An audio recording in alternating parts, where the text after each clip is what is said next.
En marge de la visite du président de la République, Félix Antoine Tshisekedi Tshilombo, dans l'espace Grand Katanga, le secrétaire permanent de l'Union sacrée de la Nation, le professeur André Mbata Betoukoumé Soumangou et quelques membres du présidium ont participé à la clôture de la conférence internationale annuelle de l'Union des Églises indépendantes dirigée par l'archevêque Léonard Lambalamba. Cette participation à ces cultes de plus de 6 heures a donné une dimension politique et institutionnelle, particulièrement en témoignant du rapprochement entre la plateforme présidentielle et les confessions religieuses engagées dans la promotion de la paix et de la cohésion nationale.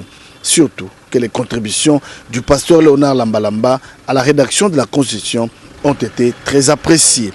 Nous sommes très heureux, très contents, surtout pour la présence du secrétaire permanent de l'Union sacrée, le professeur André Mbata, qui a été avec nous depuis le matin jusqu'à 7 heures, comme nous venons de terminer.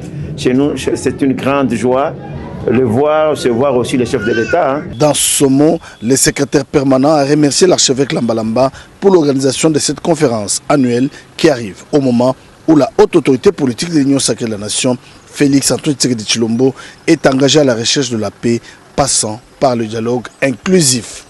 Et nous avons compris en ayant invité le secrétaire permanent de l'Union sacrée de la Nation. En réalité, c'est le président de la République qui l'a invité lui-même.